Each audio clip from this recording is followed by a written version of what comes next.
Hello नमस्कार मेरा हमारे चैनल में आपका स्वागत है। हम आपको बहुत ही महत्वपूर्ण जानकारी देने वाले हैं अतिथि शिक्षकों के नियमितीकरण को लेकर। नेशनल मीडिया पे अतिथि शिक्षकों के नियमितीकरण को लेकर सवाल पूछा गया बीजेपी से और कांग्रेस से से। तो क्या कहना है कांग्रेस वालों का बीजेपी वालों के अतिथि शिक्षकों के नियमितीकरण को लेकर। गुना में सभा हुई थी जिसमें अतिथि शिक्षकों का मुद्दा उठाया गया। आज तक में मुद्दा उठाया गया है ओम कश्यप हैं, उनने सवाल किया है बीजेपी से और कांग्रेस से कि अतिथि शिक्षक नियमित होंगे तो कैसे होंगे और कब होंगे।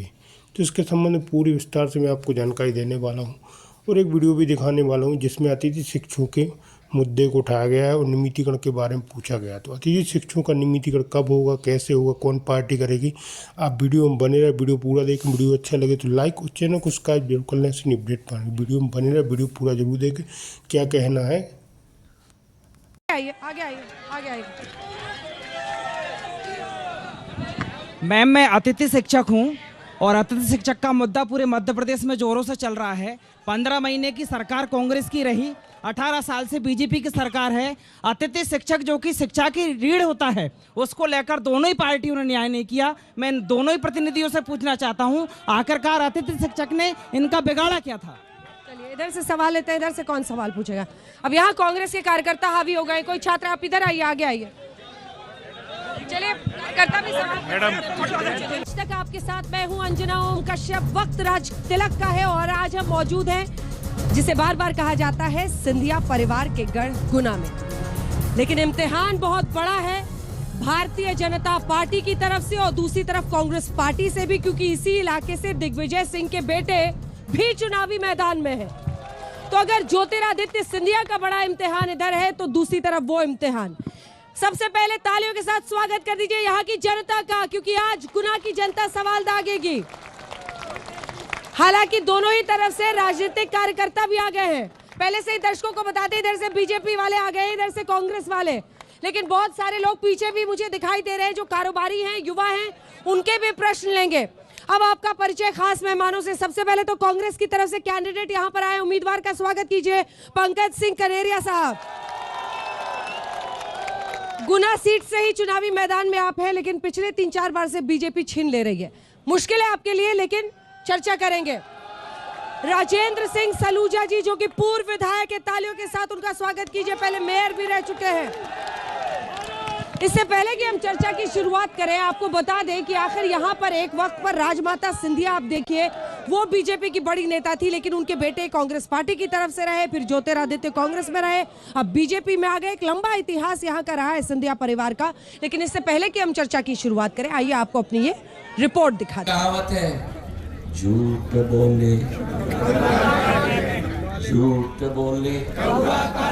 काले कौवे। मैं कांग्रेस के लिए काला कौवा हूँ। सिंधिया जी कुछ भी कहें, सब जानते हैं क्या सौदा किया, सब जानते हैं हमारी सरकार में क्या फायदे उठाए, और जनता गवाह है, वो काले हों या पीले हों, मुझे इसका जवाब नहीं देना। राजेंद्र सिंह सलूजा जी, आपके साथ शुरुआत कर रही हूं। आप लोगों ने सिंधिया जी को अपनी तरफ ले आया। ये लोग कह रहे हैं कि पैसे के दम पे हुआ। जो भी हुआ वो आप क्या बता पाएंगे, वो तो पता नहीं किसने किया, क्या किया। लेकिन सवाल यह है कि क्या ज्योतिरादित्य सिंधिया आपके लिए सही चॉइस साबित होंगे, क्योंकि कह रहे हैं कि महाराज शिवराज और बीच में नाराज। मैं आपको पहले सबसे पहले तो मैं टेकरी सरकार के चरणों में नमन करता हूं, क्योंकि मध्य प्रदेश का सबसे ऐतिहासिक स्थल है। और रात तिलक, आज तक के रात तिलक के कार्यक्रम में अंजना ओम कश्यप जी का गुना की पावन धरती पर स्वागत करता हूं। बहुत बहुत धन्यवाद। अब आपने कहा सिंधिया जी आए हैं। हाँ। सिंधिया जी कारण पूर्व में कांग्रेस की सरकार बनी थी। अगर सिंधिया जी नहीं होते तो कांग्रेस की पूर्व में सरकार नहीं बनती। हाँ। और सिंधिया जी के आने के बाद सिंधिया परिवार तो पूर्व से ही श्रीमंत राजमाता सिंधिया हमारे साथ हैं। हमारे साथ राजमाता सिंधिया जी आई। राजमाता सिंधिया जी की भारतीय जनता पार्टी है, कुशुभाई ठाकरे जी की पार्टी है। सिंधिया जी से हमारी पार्टी मजबूत हुई है और पार्टी में हमारे वरिष्ठ नेता सिंधिया जी वरिष्ठ नेतृत्व के साथ काम कर रहे हैं और सीटें जीतेंगे। देखिए, ज्योतिरादित्य सिंधिया को सीएम नहीं बनने दे रहे थे कौन? पहेली बुझाइए जरा। नाम ले लीजिए, आज हिम्मत दिखा दीजिए। सबसे पहले कांग्रेस के वो कौन से बड़े नेता हैं जो यहाँ पर जीत के बावजूद ज्योतिरादित्य सिंधिया को सीएम नहीं बनने दे रहे थे? सबसे पहले अंजना जी, आज गुना की पावन धरा पर मैं आपका तहे दिल से बहुत बहुत स्वागत करता हूं और ये आशा उम्मीद करता हूं कि गुना की जनता इतनी प्यारी है कि वो आपको स्नेह और प्रेम से गुना को बांध देंगी। और शायद मुझे ऐसा मालूम है कि शायद गुना में आप पहली बार पहले सवाल का जवाब दीजिए ना सर। अब मैं आपके सवाल पे आता हूँ। नाराज हुए ज्योतिरादित्य? मैं आपके सवाल पे आता हूँ। हाँ। कौन सी नहीं बनने दे रहा था? नाराज का कोई विषय नहीं था।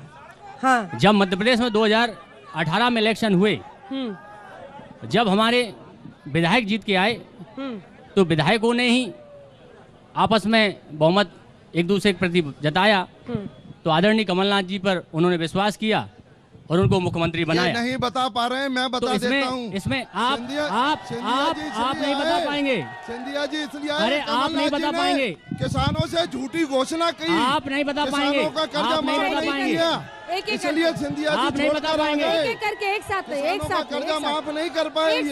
एक साथ नहीं, उनको पूरा करने दीजिए, उनकी बारी जल्दी पूरी कीजिए। अंजना जी, आप नाम नहीं बताइएगा। सबसे पहले मैं ये बताना चाहता हूँ कि सब कुछ बताने के लिए ये है, तभी ये विधायक की अनुपस्थिति जो प्रत्याशी है, तभी आप यहाँ मौजूद हैं। चलिए ठीक है।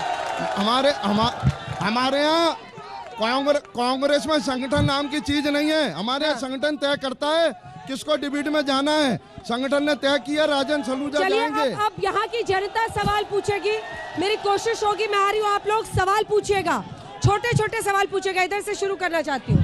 बोलिए, सब तो बीजेपी के कार्यकर्ता बैठे हुए, आप लोग सवाल पूछेंगे? पूछिए।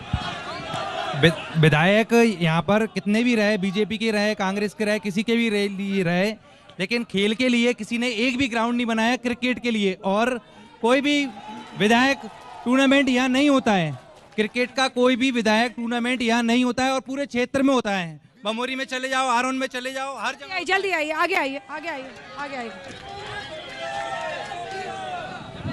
मैम, मैं अतिथि शिक्षक हूँ और अतिथि शिक्षक का मुद्दा पूरे मध्य प्रदेश में जोरों से चल रहा है।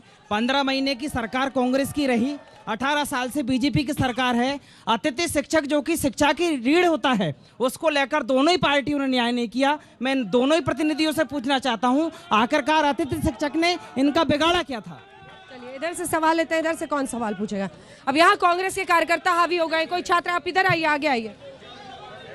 चलिए, कार्यकर्ता भी सवाल। मैडम, चलते हैं, हम ऐसी सरकार को चिमटे से भी नहीं छुएंगे जो खरीद के बनेगी। उनकी सरकार एक वोट से गिर गई थी और कांग्रेस की सरकार आपसी झगड़े में गिर गई थी। कमलनाथ जी ने कहा मेरे 1500 करोड़ लगे हैं, दिग्विजय सिंह जी ने कहा मेरे 2000 करोड़ लगे हैं, सब आपस में बंदर बांट कर रहे थे, इसलिए कांग्रेस सरकार गिरी थी।